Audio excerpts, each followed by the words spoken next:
स्वागत है आपका नवोदय टाइम्स पंजाब केसरी में। मैं हूं दीक्षा शर्मा। देश प्रदेश की तमाम खबरों के साथ हम आपके समक्ष आ चुके हैं। शुरुआत करना चाहेंगे आज की बड़ी खबर से, क्योंकि दिल्ली एनसीआर में चक्का जाम जैसी स्थिति आज बनी रहेगी। 126 परिवहन संगठनों की ओर से हड़ताल का ऐलान किया गया है। ये ट्रांसपोर्टर्स हैं, ऑटो यूनियन और टैक्सी यूनियन, जो कि सरकार के एक फैसले से नाराज चल रहे हैं। महज दिल्ली एनसीआर से संबंधित ही ये परिवहन संगठन नहीं है, बल्कि हिमाचल प्रदेश, राजस्थान, पंजाब, हरियाणा, उत्तर प्रदेश से भी परिवहन संगठन एकजुट हो गए हैं। इनकी नाराजगी ये है कि व्यावसायिक वाहनों पर जो हरित शुल्क बढ़ाया गया है, इसके अतिरिक्त BS4 वाहनों पर प्रतिबंध लगाने का फैसला इनके लिए उचित साबित नहीं हो रहा है। इस वजह से इनका धंधा पूरी तरह से चौपट हो गया है। कुछ टैक्सी यूनियंस की ओर से ये भी नाराजगी जाहिर की जा रही है कि जब से ओला, उबर और रैपिडो का इस्तेमाल किया जा रहा है, इन्हें मार्केट में उचित दाम भी नहीं मिल पा रहे हैं। तो इन पर सोच विचार जरूर होना चाहिए और ये जो हरित शुल्क बढ़ाया गया है व्यावसायिक वाहनों पर, इस पर भी रोक लगनी चाहिए। ये फैसला सरकार जल्द वापस ले। 23 मई तक ये हड़ताल पर जाने वाले हैं और पूरे दिल्ली एनसीआर में चक्का जाम जैसी स्थिति बनी रहेगी। क्योंकि टैक्सी यूनियंस के साथ ऑटो यूनियन भी इस हड़ताल में शामिल है, तो दिल्ली एनसीआर में आम लोगों के लिए मुसीबत बढ़ने वाली है।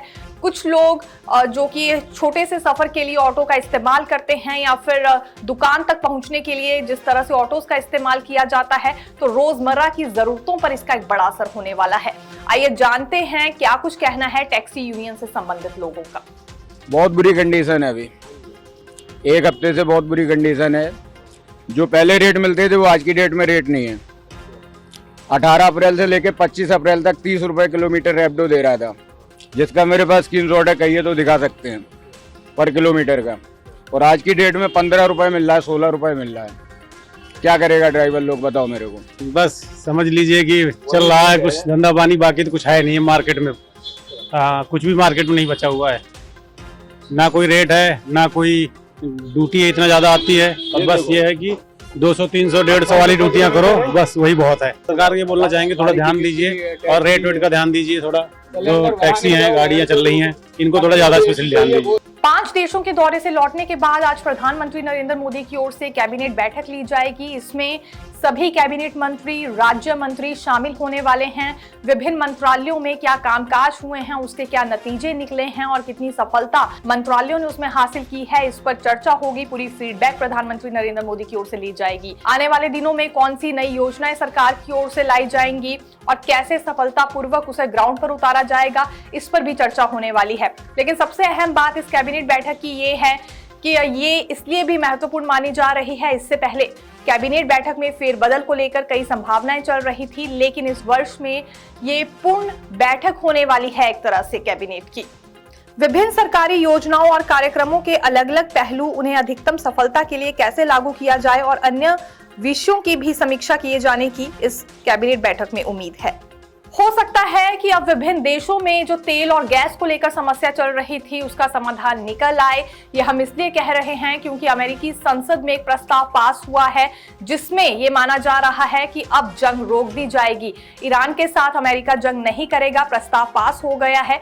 सबसे ज्यादा हैरानी वाली बात यह है कि डोनाल्ड ट्रंप की पार्टी से 4 सांसदों ने भी उनके खिलाफ वोटिंग की है और यही माना है कि ईरान के साथ अब जंग नहीं होनी चाहिए। पूरी दुनिया में इसका बुरा प्रभाव पड़ रहा है। 50 वोटों में से 47 वोटें इस पक्ष में अमेरिकी संसद में पड़ी हैं कि बिल्कुल इस पर रोक लगनी चाहिए, यानी कि अब सैन्य कार्रवाई करने के लिए डोनाल्ड ट्रंप को अमेरिकी कांग्रेस से मंजूरी लेनी होगी। अब अकेले ये ज्यादा समय तक ईरान के साथ जंग नहीं कर पाएंगे। फिलहाल हम इसका ये मतलब समझकर चल सकते हैं। हाल ही में डोनाल्ड ट्रंप की ओर से एक ऐलान किया गया था, जिसमें उनका मानना था कि एक बड़ा हमला वो ईरान पर करने वाले थे, लेकिन फिर कुछ देशों के नेताओं की अपील के बाद इस हमले को टाल दिया गया। ठीक इसके बाद संसद में भी ये फैसला अब ले लिया गया है अमेरिका में कि अब रोक लगाई जाएगी इस जंग पर।